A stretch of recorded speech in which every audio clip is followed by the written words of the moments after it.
Sempat saat pengukuran yang di darat nih ya, ini sebagai contoh bagaimana mereka menguasai. Ada petugas ukur BPN tuh sempat enggan mengukur. Apa? Dia membuat dia enggan.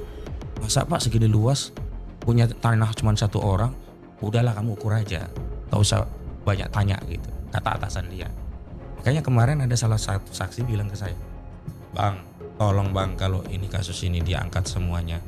Tukang ukur di lapangan jangan dibawa-bawa, kasihan mereka bang. Mereka hanya menjalankan perintah gitu di BP." Begitu terjadi negosiasi, Ali Hanafi Alijaya cuma bilang, "Lo jangan macam-macam. Kalau lo nggak mau, gua lelepin lo ke empang."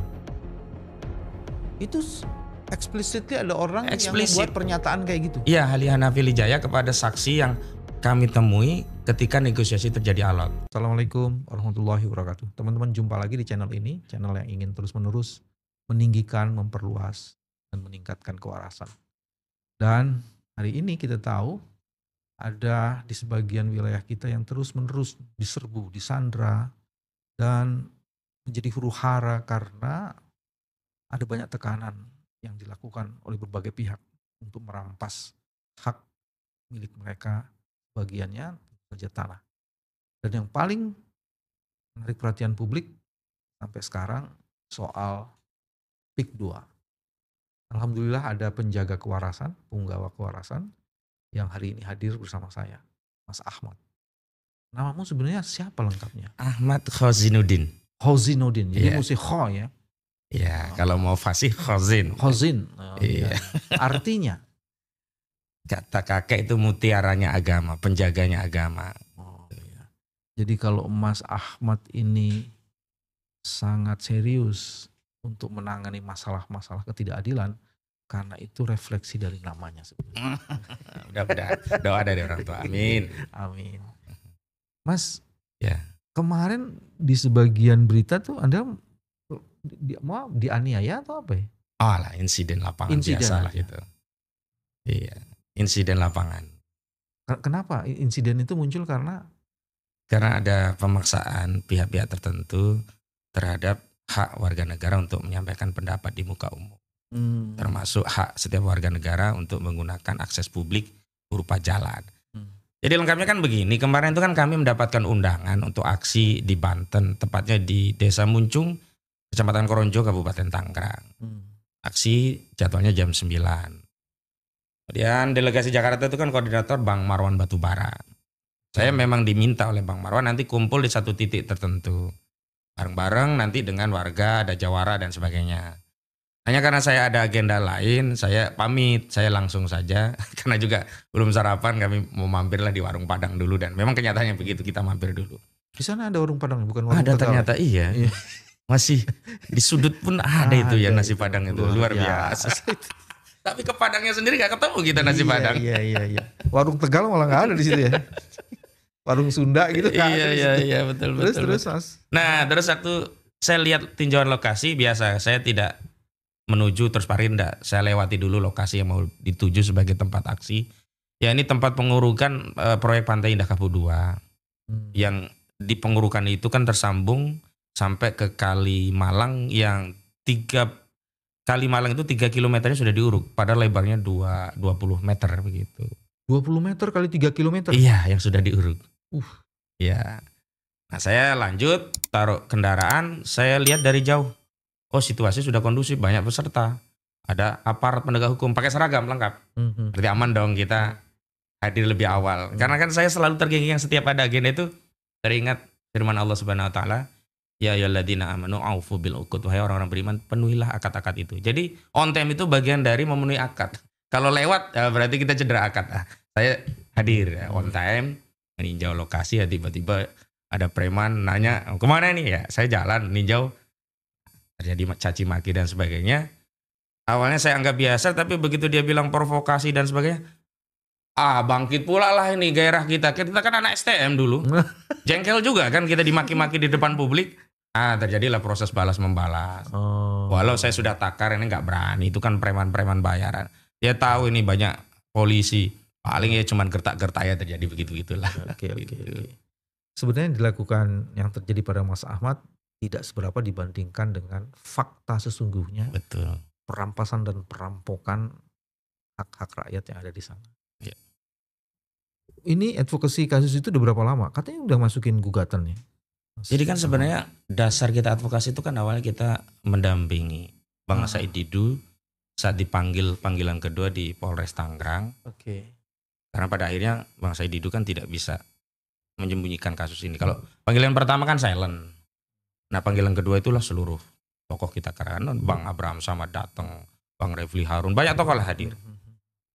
Nah waktu itu kita punya target kalau Bang Said Didu bisa pulang, paling tidak langkah advokasi kita berhasil. Memang begitu guys.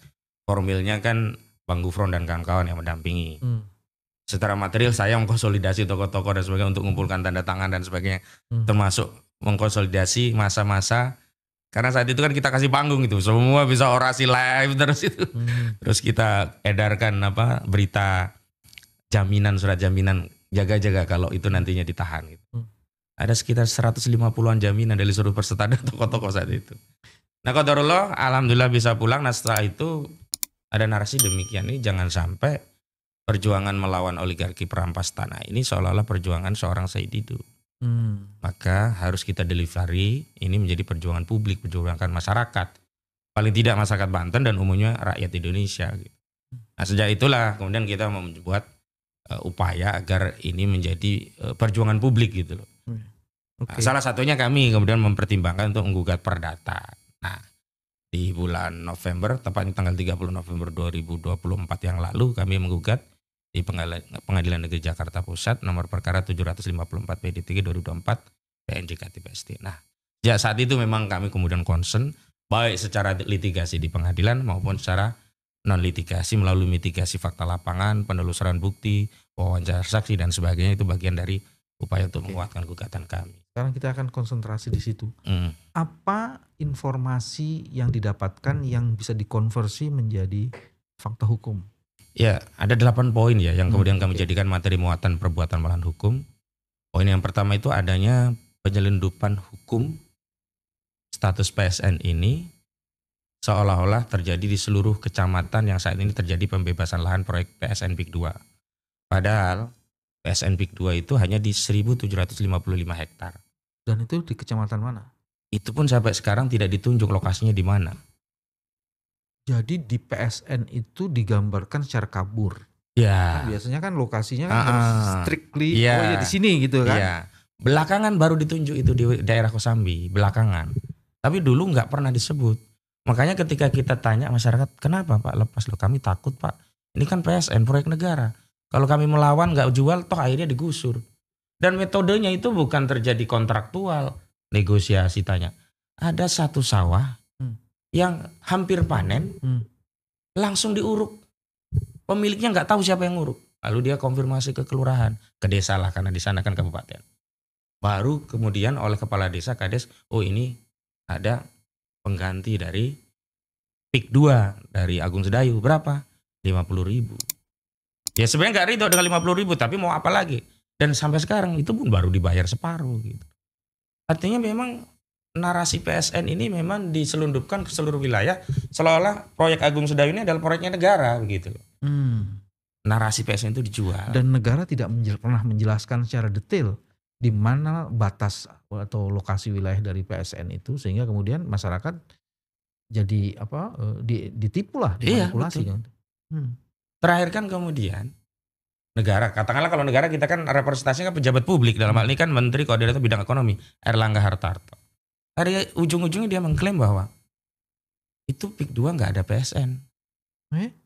Begitu. Memang benar PSN-nya itu diberikan kepada perusahaan, saya lupa namanya. PT-nya itu bukan PIK 2, bukan PT Pantai Indah Kapuk 2, bukan PANI. PT yang lain. Tapi ini adalah strategi dari Agung Sedayu yang dia membentuk sejumlah anak usaha yang terafiliasi. Contoh SHGB dan SHM yang ada di laut. Belakangan baru diakui oleh Agung Sedayu ada 2 perusahaan yang terafiliasi dengan Agung Sedayu yang punya SHGB di laut. Sebelumnya kan nggak pernah diakui. Memang mereka tidak pernah membuat rencana bisnis itu dikerjakan oleh satu PT. Ada beberapa PT, layer-layer. Termasuk ini contoh pembebasan lahan. Pak Bambang, pembebasan lahan itu nggak beli langsung dengan PT PIK.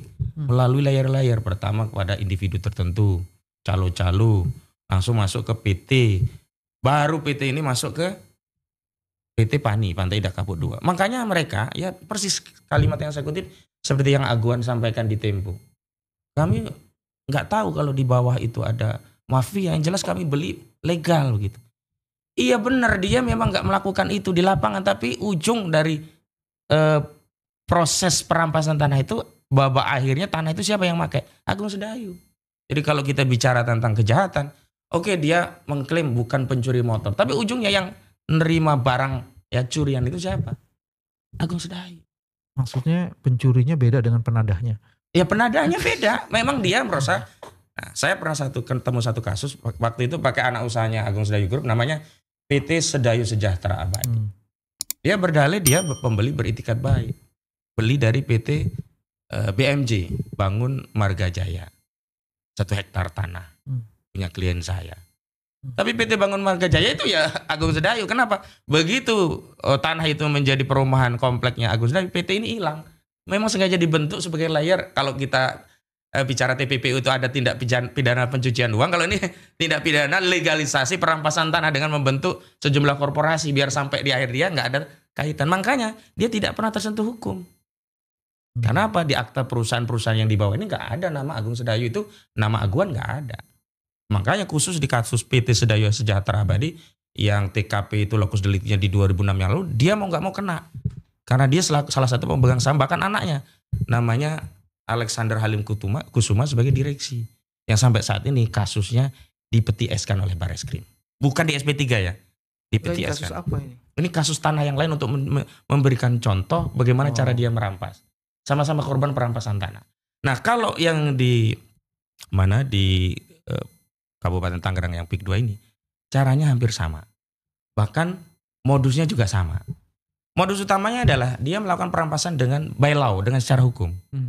Jadi dia menciptakan dulu sertifikat, ya tentu saja kerjasama dengan BPN. Makanya kalau ada orang ingin tahu di mana sih akar masalah mafia tanah, ya di BPN. BPN itu mafia, sarang mafia tanahnya. Nah sertifikat ini yang digunakan untuk mengusir pemilik tanah yang asli. Lu mau jual nggak? Kalau nggak ya kita taruh pengadilan. Ini gua punya sertifikat. Bahkan nggak pakai itu lagi, langsung diuruk. Kenapa? Karena merasa dia punya legitimasi hukum dari sertifikat yang dia bikin ini. Coba bayangkan, apa mungkin ada 900 hektar hanya dikuasai oleh 3 individu. Ada namanya Gojali, Freddy, Henry. Ini orang-orangnya Ali Hanafi Lijaya. Ali Hanafi Lijaya ini adalah orangnya Aguan. Dan materi terkait perampasan tanah juga masuk di gugatan kami, termasuk perbuatan melawan hukum. Karena terjadi manipulasi, ya, intimidasi, sehingga mau tidak mau akhirnya masyarakat tak berdaya, ya terima saja lah 30.000 daripada enggak sama sekali. Oke, coba kita mulai identifikasi modus operandinya. Yang pertama di laut dulu kita ya. Boleh, kita darat dulu. Darat dulu. Setelah itu baru kita kuasai laut. Yang pertama adalah wilayah-wilayah itu tiba-tiba diuruk. Cuman sebelum diuruk, PSN dibesar-besarkan dulu gitu ya. Oh ini wilayah PSN, ini wilayah PSN. Yang pertama PSN. Rencana bisnis mereka seperti apa. Kemudian ada peta tapak yang mereka siapkan seperti apa. Nah tanah yang masuk rencana bisnis mereka itulah baru mereka lakukan upaya untuk menguasai. Tahapan menguasai pertama apa? Secara hukum. Membuat sertifikat seolah-olah menguasai tanah itu. Setelah punya sertifikat, baru dia ada sebagian yang bernego. Mau jual nggak? Kalau nggak kita bertarung. Kalau ada juga sebagian yang langsung diuruk. Dalihnya apa? Karena secara de jure kami punya sertifikat. De facto siapa yang dipakai untuk menguasai? De facto preman-preman. Saya nggak mau sebut preman ini. Koordinator terkenal lah se-Indonesia, se-Nusantara preman ini. Dia yang kemudian ngusir orang-orang yang ditambak. Ngusir orang-orang yang ada di sawah. Dia pasang pelang. Kemudian dalihnya apa? Tanah ini kami kuasai berdasarkan sertifikat AJB ini dan gire ini atau AJB ini dan sertifikat ini. Padahal ini bikinan mereka. Jadi secara de jure dia kuasai dengan alas hak yang mereka ciptakan. Secara de facto dia kuasai dengan preman. Nah kalau terjadi ya upaya hukum, dia udah siapkan itu di pengadilan. Mafia di pengadilan. Gak ada yang pernah menang perkara di Pengadilan Negeri Tangerang melawan Agojali, Freddy dan Hendry. Semuanya kalah, bisa dicek di pengadilan. Karena udah mereka siapkan juga. Jadi yang nunggu perkara di kepolisian untuk kepentingan kriminalisasi sudah ada. Yang nunggu di pengadilan sudah ada. Makanya sekarang masyarakat enggan mengambil upaya hukum di pengadilan. Kenapa? Begitu menggugat malah melegitimasi pencabutan status mereka. Baik di petun mereka nggak mau, Makanya di sekarang ini Pak Bambang banyak yang berharap ini. Kasus ini membongkar, menjatuhkan Aguan sehingga apa? Hak mereka bisa kembali. Karena mereka udah nggak percaya kalau pakai proses hukum. Kok jadi menjatuhkan Aguan itu kok emang jadi Dia jahat sekali Aguan itu. Oh. Rampas tanah. Nah pakai namanya Ali Hanafi Ali Jaya. Dan hari ini yang dia ingin kuasai bukan hanya tanah di daratan, bahkan di laut. Kalau di laut modus operandinya orang-orang desa entah bikin girik palsu, ada yang girik di tempat lain seolah-olah lokasinya ditaruh di laut, mereka kemudian kerjasama, ada jasa surveyor seolah-olah itu benar, dicek secara formal, nanti bisa ditingkatkan SHGB-nya atau SHM-nya di BPN. BPN hanya ngecek, oh ada pihak surveyor, oh ada transaksi jual belinya, oh ada pajak masuknya, semua udah lengkap secara formal. Nah ada satu kejadian, saya dapat keterangan dari saksi. Sempat saat pengukuran yang di darat nih ya, ini sebagai contoh bagaimana mereka menguasai. Ada petugas ukur BPN tuh sempat enggan mengukur. Apa? Dia membuat enggan. Masa Pak segini luas, punya tanah cuma satu orang, udahlah kamu ukur aja. Gak usah banyak tanya gitu, kata atasan dia. Makanya kemarin ada salah satu saksi bilang ke saya, Bang, tolong Bang kalau ini kasus ini diangkat semuanya. Tukang ukur di lapangan jangan dibawa-bawa, kasihan mereka Bang. Mereka hanya menjalankan perintah gitu di BPN. Ini yang di darat. Nah kembali ke laut. Di laut itu setelah diterbitkan ternyata ini diawali dengan kebijakan. Ujungnya itu Undang-Undang Cipta Kerja Bang. Di Undang-Undang Cipta Kerja itu di pasal 49 diperkenalkan istilah tanah musnah. Sebelumnya di UU-PA nggak dikenal istilah tanah musnah. Yang masuk ke tanah musnah dulu nih, kita selesaikan dulu sini. Ini menarik tanah musnah, cuman tunggu di belakang di ujung. Nah itu juga modus operandi. Nanti kalau yang terakhir kan exit strategi yang saya bilang. Nah modus operandi dibuat kebijakan, diperkenalkan istilah tanah musnah. Setelah di Undang-Undang Cipta Kerja, Undang-Undang Nomor 6 Tahun 2023, di pasal 49 diatur tanah musnah, diturunkan dalam bentuk PP Nomor 18 Tahun 2021. Diatur di ketentuan pasal 1 angka 33 definisinya. Kemudian rincian tentang tanah musnah diatur di pasal 66 PP 18 2001. Kemarin ketika ada orang mengatakan tanah musnah kok seolah-olah setuju, keliru. Kenapa? Karena di PP tadi tanah musnah tadi bisa jadi dasar legitimasi bagi pemegang hak terhadap tanah musnah tadi untuk melakukan reklamasi atau rekonstruksi. Sehingga kalaupun ya sertifikat di laut ini nantinya kemudian ketahuan secara material dan faktual salah, ya nggak apa-apa. Kenapa? Karena sudah diakui itu sebagai tanah musnah. Dengan demikian dia punya hak untuk merekonstruksi atau reklamasi sesuai dengan ketentuan pasal 66. Bahkan bukan itu saja Bang. Pasal 66 selain dia punya hak mereklamasi, juga punya hak dapat uang kerohiman juga. Udah ngerampas laut, dia minta uang kerohiman begitu. Saya mau berhenti di situ dulu, saya coba nyimpulin. Pertama, kejahatan yang paling sistematik, terlengkap, dan well prepared itu terjadi di wilayah yang disebut sebagai wilayah yang diberikan PSN untuk PIK 2. Gitu ya. Betul. Jadi itu hampir seluruh modus operandi kejahatan itu bisa terjadi di situ. Bisa. Satu itu. Kenapa modus operandi itu begitu dahsyat? Karena dia melibatkan begitu banyak orang. Dan seolah-olah ini sudah diorkestrasi dengan konduktor yang luar biasa. Tadi dari cerita Mas Ahmad itu disebutkan satu lembaga penegak hukumnya sudah dikuasai. Premannya sudah dikonsolidasi. Gitu ya. Sudah gitu aparat juga menjadi bagian dari instrumen. Betul. Dari para pihak ini. Terus sudah gitu ada cara juga. Mereka sudah mendapatkan legalisasi. Jadi ini legal criminal kayak gini nih. Iya, ya betul, kan? betul. Legal criminal. Dia sudah ada alat penguasaan haknya itu sudah dimunculkan lebih dulu. Dengan penguasaan hak itu dilakukan proses santunan atau tekanan. Atau kombinasi dari keduanya. Yang mau diajak nego, dia nego. Kalau enggak langsung diuruk. Atau ada teror. Semacam itu. Dan itu terjadi sangat sistematis sekali. Teman-teman, itu terjadi di wilayah yang tidak jauh dari pusat kekuasaan. Jadi kalau sampai negara tidak terlibat dan mau mengambil bagian untuk menyelesaikan kasus ini, negara bisa dituduh tidak hadir. Bahkan bukan hanya itu. Bagian dari pelaku kriminal. Dan ini yang disebut dengan state corruption. Tadi saya mau lihat dulu nih. terrorizing masyarakatnya itu seperti apa sih?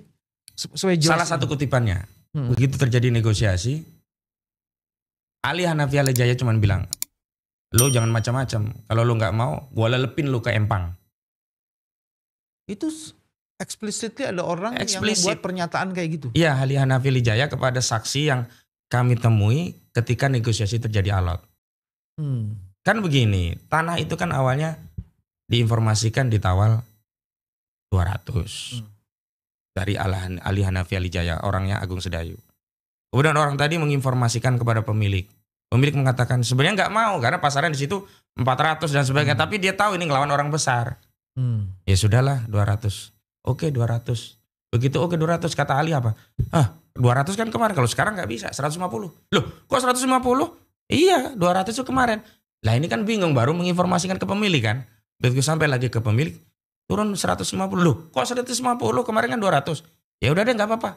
Begitu nyampe lagi 100. Masya Allah.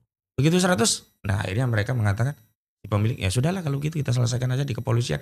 Tapi begitu sampai di kepolisian, ya siapa yang menang? Mereka udah dikuasai semua.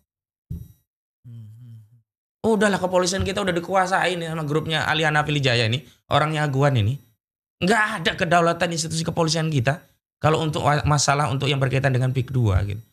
Makanya saya sudah berkali-kali, ini kayaknya nggak bisa selesai kalau belum Pak Listio ini diganti.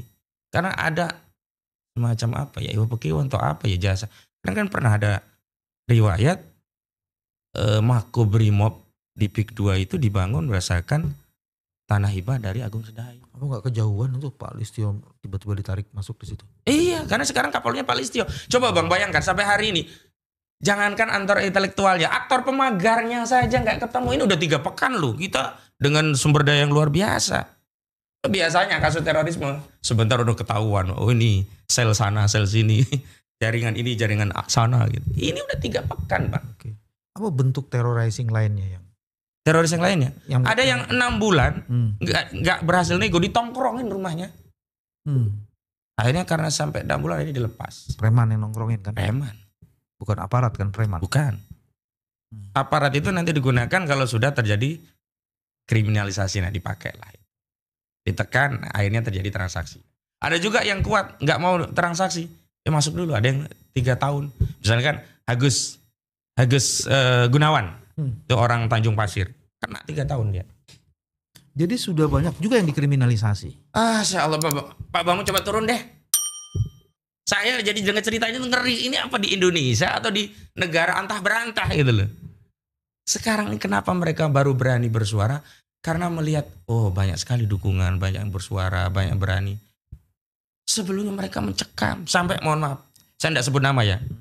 Dulu ada seorang aktivis membela mereka semangat. Di ujung-ujung aktivis ini pindah ikut membela Aguan. Jadi awal-awal ketemu kami itu juga ngedon, khawatir. Ini jangan-jangan berjuang sama aja kayak kemarin gitu loh. Sampai mereka melakukan evaluasi dan penilaian selama beberapa hari sampai beberapa bulan. Ya udah kan kami udah 2 bulan lebih sekarang. Akhirnya ini bangkit lagi. Terutama kiai-kiainya di sana. Misalkan kami kan nggak hanya mengkonsolidasi wilayah, tapi termasuk sampai ke tokoh-tokoh ulama yang kami datang ke Sultan Banten, Kiai Haji Fathul Alim, tokoh-tokoh pergerakan. Dan sekarang suasana kebatinan di sana dan situasinya itu sudah merasa bahwa mereka dijajah Banten ini. Sampai waktu kami ke Sultanan Banten itu ada spanduk besar mengatakan gini redaksinya. Banten bukan Singapura dan tidak akan pernah menjadi Singapura.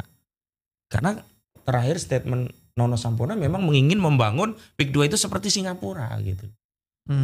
Jadi kalau saya mau dibangun seperti Singapura kah, seperti Dubai, gak ada masalah sepanjang asas industri properti itu dibangun secara legal, secara benar. Tapi kalau asas industri produksi dibangun dengan merampas tanah rakyat, merampas tanah negara yakni laut, siapa yang mau menerima pembangunan model begitu gitu? Ini kalau dilanjutin dengan kesadaran masyarakat yang sudah naik, meningkat, itu kan pasti mereka akan menggunakan jurus baru kan. Nah, kira-kira apa tuh jurusnya? Jurus baru itu indikatornya diantaranya terbaca pada statement 2 menteri. Oke. 1 menteri ATR Kepala BPN Nusron Wahid. Coba kita sekarang bahas itu. Ya, yang kedua Menteri Sakti Wahyu Trenggono. Yang pertama, ya. Saat datang ke desa Kehot, Nusron Wahid videonya viral, menyatakan demikian. Saya nggak mau berdebat dengan kepala desa, ini saya Arsin kan. Apakah itu dulunya tambak atau apapun itu, tapi faktanya sekarang secara faktual dan material tanah ini sudah menjadi laut. Berarti apa? Tanah musnah. Clear? Seolah-olah kan benar. Padahal tanah itu tidak pernah menjadi laut, dari dulu laut. Dari dulu emang nggak ada tanah. Dan itu bisa dicek melalui indikator satelit citra kan? Iya. Nah ketika membenarkan dengan terminologi tanah musnah, berarti mengakui apa yang dulu sebelumnya tambak. Dan sudah musnah. Nah kalau sudah musnah, ada hak reklamasi, ada hak uang ganti rugi, uang kerohiman. Diatur di mana? Di pasal 66. Nah, pasal 66 undang-undang PP-nya Bang, ini rinciannya PP nomor 18 tahun 2001 nanti dicek. itu turunan dari undang-undang Cipta Kerja. Di belit pertanahannya. Di undang-undang Cipta Kerja itu ada di pasal 49-nya pintunya. 49. Jadi 49 nanti di definisi PP itu ada satu angka 33. Lalu hak tentang reklamasi atau rekonstruksi ada di pasal 66.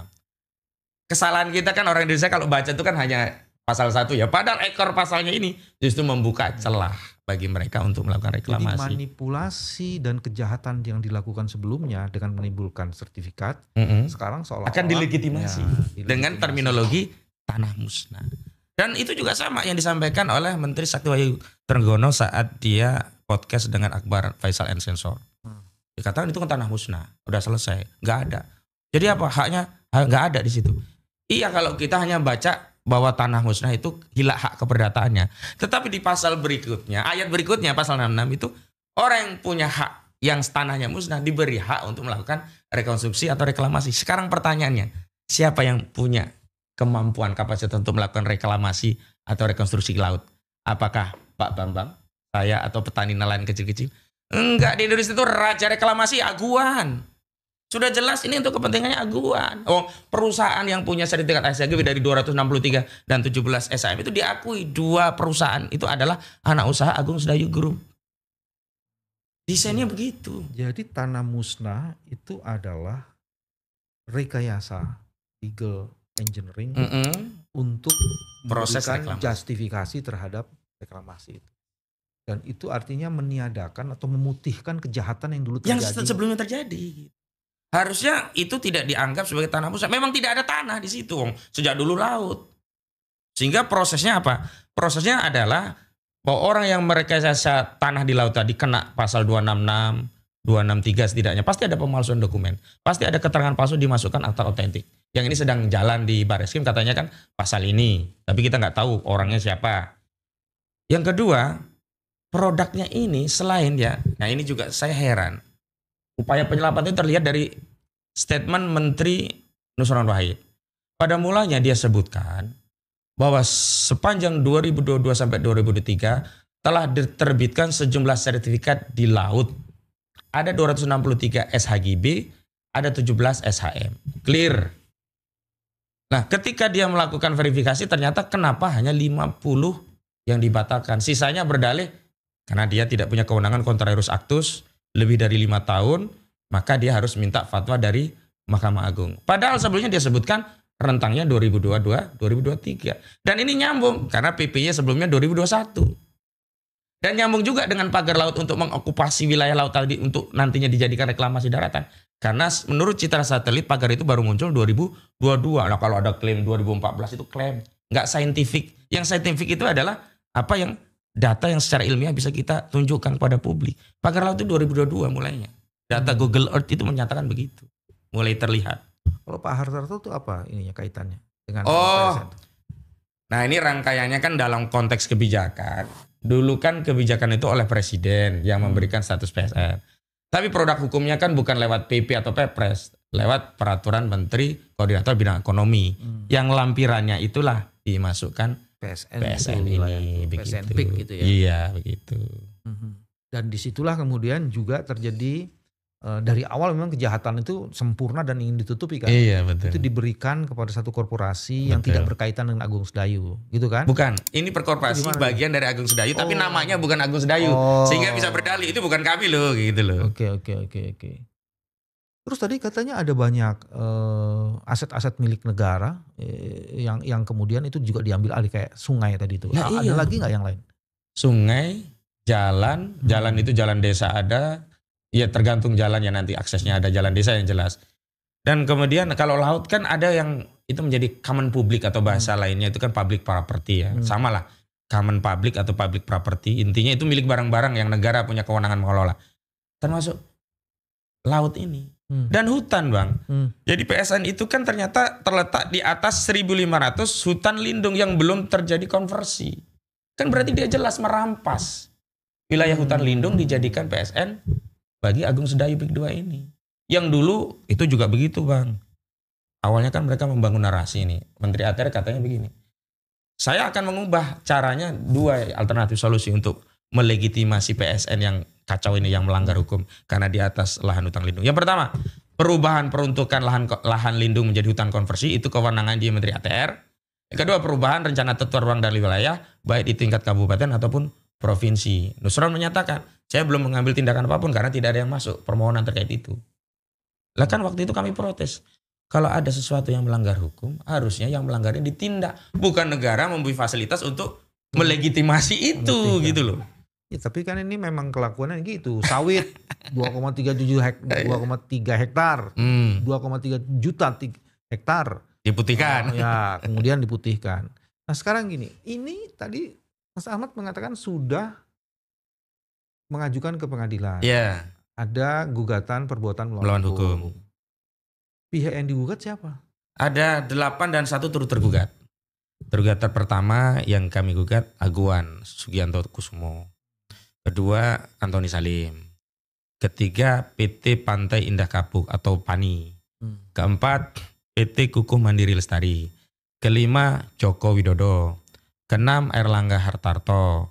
Ketujuh Surta Wijaya. Kedelapan Mas Kota.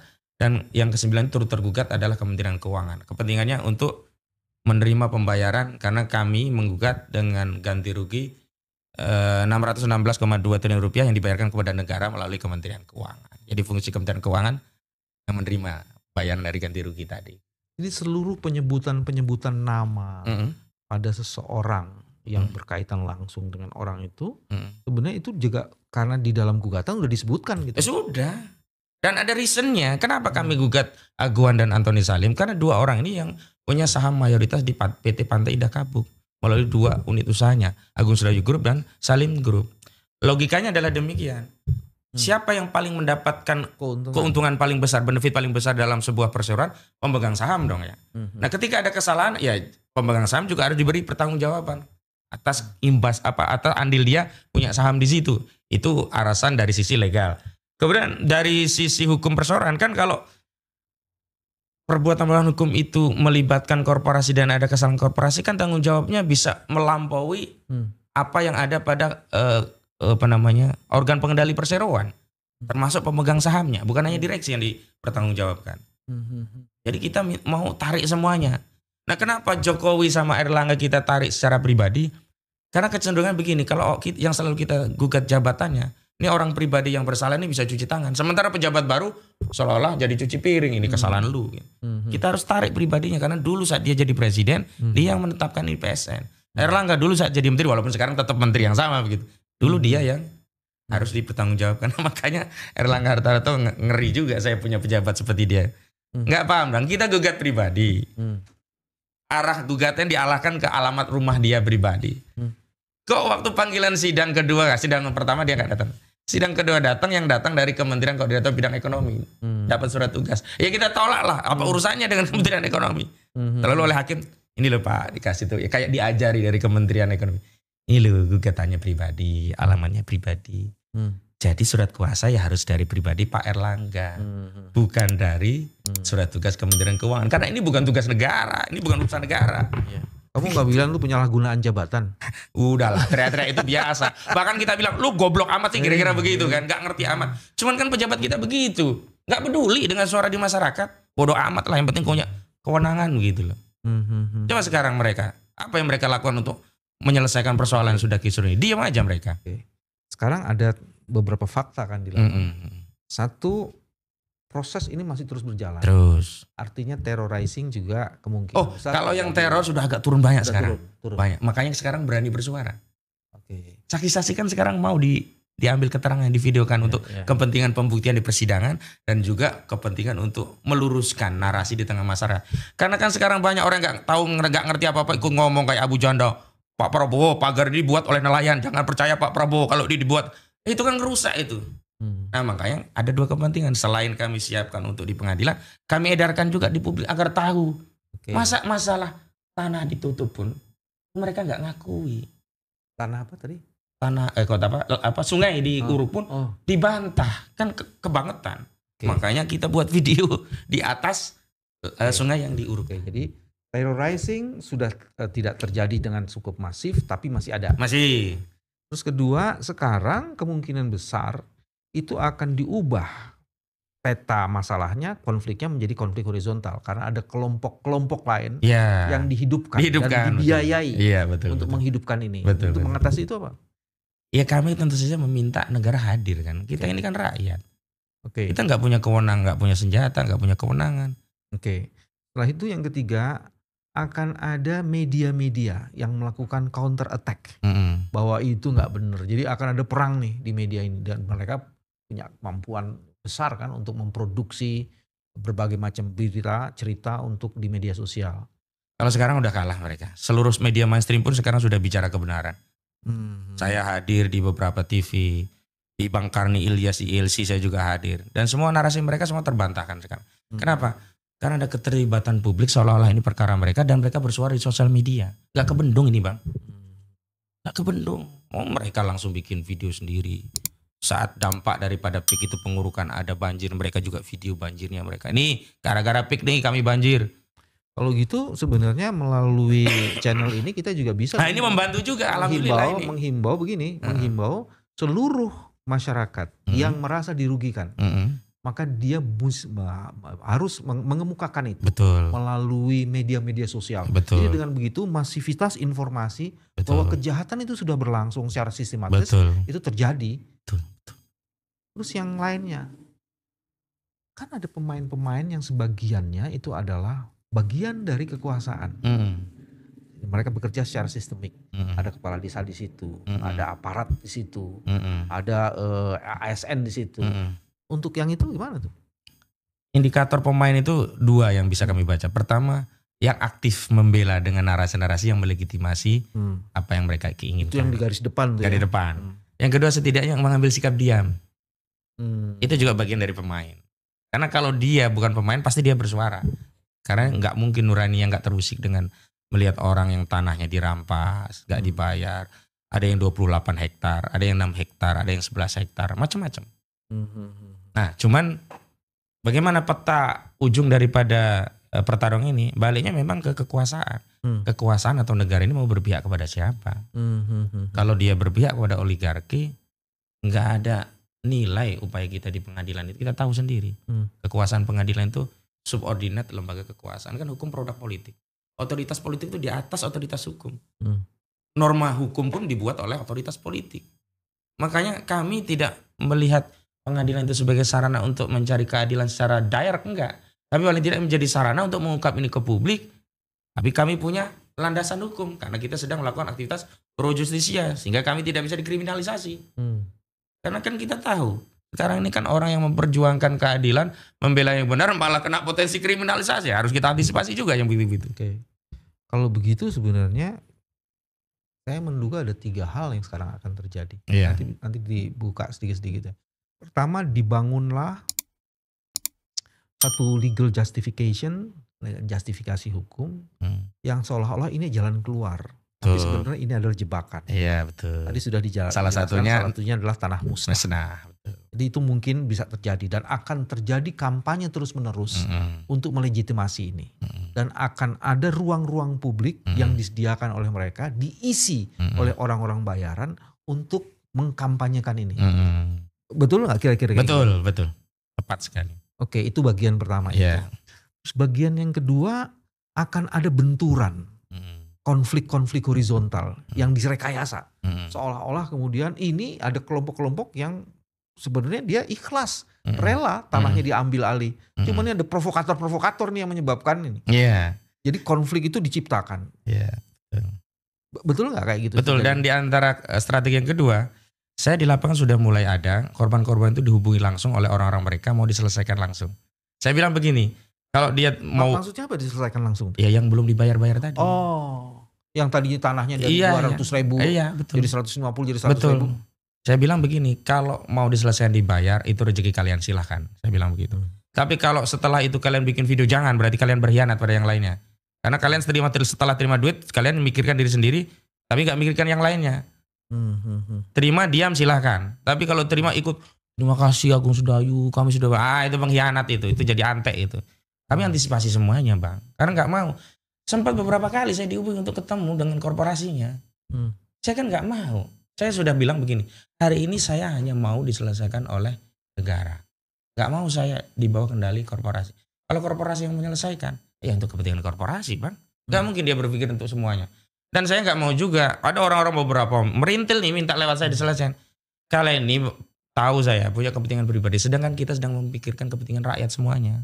Kalau ini yang merintil maju, begitu mereka selesai, saya nemui, ini pasti udah nggak mikirin yang lainnya. Itu karakter kita kan begitu. Begitu kepentingannya selesai kan nggak mau berjuang. Nah saya nggak mau gitu. Saya mau fokus dulu negara hadir. Begitu segera negara setelah hadir, melakukan audit menyeluruh, negara yang menjadi mediator untuk menyelesaikan, nah salah. Itu aman begitu. Yang ketiga, proses ini akan di slow down. Diulur-ulur. Dibuat sampai lupa. Sampai napasnya habis. Ya, dia bilang, oke saya ambil alih. Ya, si mana ambil alih, cuman nggak pernah diselesaikan. Selesaikan juga. Iya. Jadi membuat seluruh proses ini mengalami turn down, turun, sehingga kemudian tidak mendapatkan perhatian publik lagi, dan kemudian ciptakanlah masalah-masalah baru yang akan menutup kasus ini. Kayak gitu juga nggak sih terjadi itu? Dan hari ini kan sebenarnya sudah terjadi kayak melon. Gas melon itu kan masalah dibikin sendiri, selesaiin sendiri. Dibikin sendiri apa? Bikin aturan nggak boleh diecer. Begitu rame kembali boleh ngecer. Itu masalah dibikin-bikin sendiri. Bukan masalah yang timbul karena keadaan ya. Masalah dibikin-bikin sendiri, diselesaikan sendiri, jadi pahlawan sendiri gitu loh. Ini memang diantara yang umum atau menjadi semacam template ya kalau menghadapi kasus-kasus besar kan begitu. Pengalihan dengan beberapa kasus receh. Kemudian nanti akan ditarik masalah yang misalnya radikalisme dan sebagainya, itu biasalah. Tapi kan begini. Kami bersyukur sejak era sesmed yang terbuka, meminjam istilahnya Mas Bambang ya, kewarasan publik itu yang akan memverifikasi semua informasi.